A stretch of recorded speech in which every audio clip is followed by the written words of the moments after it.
Now, when I suggest that the wave function creates not only the particle, but the space surrounding it. Remember that in general relativity, actually, there is an interplay between mass and the space-time surrounding it. Here, I'm proposing similar thing in quantum mechanics. There is a particle, and it gives you a wave function. And as long as you did not make a measurement, it may be in many places. Then you find where the particle is, and all the other places are empty.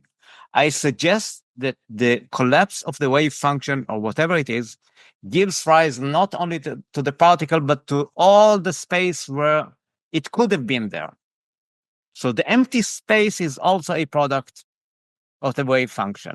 Now, if a particle creates the space and time around it, do you understand that attraction and repulsion now, the relative positions of particles or bodies, planets, can be better understood in this way, that space-time is being curved, but the curvature of space-time is due to interactions which are outside of space-time.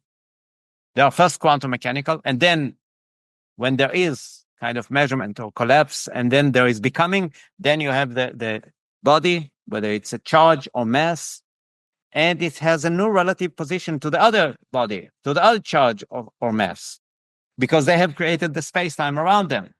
Okay, I see what you're saying. So are you saying that the filling in of space, either if it's filling it in between two particles, that's repulsion, if it's filling it in outside of the two particles, it's pushing them together?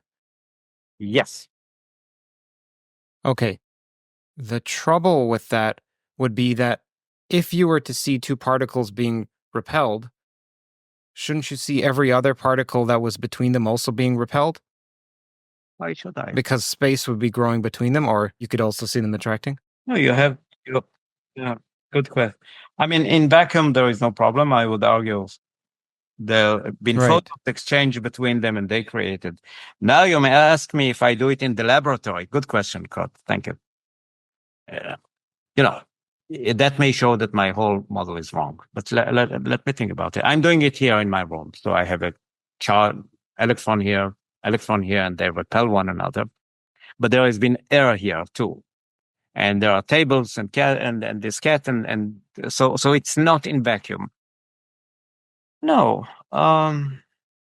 Actually, I will have to think about all those particles of air and the furniture and this guy. They're also evolving. So they are also evolving together, and they are also interacting. So that's very complicated. I agree. That actually can give you, we don't have the resolution for the measurement problem. Okay. Can a particle be in a superposition? Yes. I made money of it. This is the Elitzur-Weidman bomb testing experiment. Can a cat be superposed? No, I don't know how to do that. But people say that if you manage to put this guy in a box where it is completely isolated from the universe, you can do it on Earth, but say in outer space. And of course, you don't want to make an experiment that will kill it, but just tickle it. How can you get a cat being superposed? I mean, it's macroscopic. You have to go to outer space, and then it will be superposed. To your question about repulsion of two charges here in the room where it is filled with air, my answer, and thank you for asking me, is that all other molecules, all other particles take part in this story. They all send either photons or gravitons, actually both. Everything sends gravitons, even if you're a single electron. So they are sending gravitons, photons, and other force-carrying particles. Let's not go into the nucleus. And then it is these interactions between them by these force-carrying particles, bosons, which create the space around them. So if you do it here in the room, it's going to be very dense, very crowded. But the same thing happened. You just have many, many more partners to this. I need to think about this some more. This is extremely interesting. Me too. So let me just end and say, yeah, and then we can have a free talk. What I'm suggesting is that, and it's a kind of research project. I say to to cosmologists, and this is something that I could not understand. So the wave function upon measurement gives rise not only to the particle's position and momentum, but to the entire space-time region in which it could have resided. So the pre-space-time interaction determines the distance between objects. This is how you get attraction and repulsion. The research program would be to ask cosmologists, and this is something in which I'm fairly ignorant, about their scenarios of pre-Big Bang, what happened before the Big Bang, because for many years this has been considered to be a non-question that you can't ask. Yes. But nowadays, cosmologists do ask it. They talk about how the universe emerging from one another, evolving from one another. So there must be some more fundamental reality within which Big Bang and universes are born and perhaps die and so on. I think all I'm proposing here, and once again, I'm thankful to you to make me realize that this is what I'm proposing. Whatever you think happened before the Big Bang, it's just happening in the next moment, which is not existed. So we are always facing this kind of out of space-time that was before the Big Bang.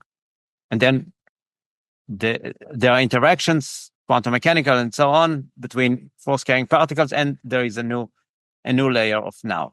And it's very surely it's not straight, but gravity and other things, or the corridors that I've shown, at a very low scale, still keep such that the becoming sometimes go back and forth to these zigzags.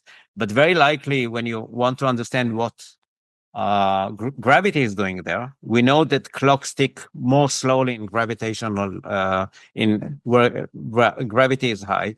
Very likely, you have this line of now being somewhat having these bumps according to the presence of mass, and very likely also to charges in a way that we don't understand. What I'm proposing is we would love to see, so here it is. General relativity did something wonderful. It showed that gravitational attraction is just, the bodies are following Newton's rule. They are going in straight line. It is only the mass, it is only space-time which is being curved around the mass. So you have this beautiful interplay between space-time and mass. Space-time tells mass where to go. Mass tells space-time how to curve. We would love to have the same account with colonic forces, attraction, repulsion, magnetic, electric, and we don't have them. Einstein was sure that he's going to have them within very few years, and so far he failed. I know that it's very bold, very ambitious, and even arrogant and impudent of me to suggest, but it's about time to do that. Think about becoming, with all due respect to models of many, many spatial dimensions which are compactified and so on. Take becoming as your starting point, and then think about this one as giving rise to attractions and repulsions. And I believe I gave you reasons to think that actually these are the carrying forces, electromagnetic and gravitational, which they perhaps precede space-time. They are more basic than space-time, and space-time is created by them. That offers a new way to look for a unified theory. Professor, that was wonderful. Thank you. I wanted to say something about compactification. Some cosmologists say, string theory say that many of the dimensions are compactified, and they became compactified after the Big Bang. Perhaps every such creation of space-time leads to this compactification and wave function collapse. And let me finish with this. You asked me about Minkowski and the controversy that he had with Einstein. I don't think that there was a controversy. It's interesting to know what were the personal relations between them. Perhaps we may find one day a no letter or no email, but something like that. Mm-hmm. But you know that Minkowski died very young, from diabetes, from appendicitis, which is terrible. Hmm. How did humanity lose such a huge genius of this simple condition? And you know what he said? He knew that he was going to die. And it is quoted as saying, "What a pity to die at the dawn of relativity." So, the dawn of relativity is over now. Relativity is up there in the sky, but there is a new dawn always. And let me wish you and your dear wife and everybody that it will be always a pity to die, and that there will always be a new dawn waiting for us. This was just a teaser. The full podcast is in the description. As you know, on Theories of Everything, we delve into some of the most reality-spiraling concepts, from theoretical physics and consciousness to AI and emerging technologies. To stay informed in an ever-evolving landscape, I see The Economist as a wellspring of insightful analysis and in-depth reporting on the various topics we explore here and beyond. The Economist's commitment to rigorous journalism means you get a clear picture of the world's most significant developments, whether it's in scientific innovation or the shifting tectonic plates of global politics. The Economist provides comprehensive coverage that goes beyond the headlines. What sets The Economist apart is their ability to make complex issues accessible and engaging, much like we strive to do in this podcast. If you're passionate about expanding your knowledge and gaining a deeper understanding of the forces that shape our world, then I highly recommend subscribing to The Economist. It's an investment into intellectual growth, one that you won't regret. As a listener of TOE, you get a special 20% off discount. Now you can enjoy The Economist and all it has to offer for less. Head over to their website, www.economist.com/TOE, TOE, to get started. Thanks for tuning in, and now back to our explorations of the mysteries of the universe.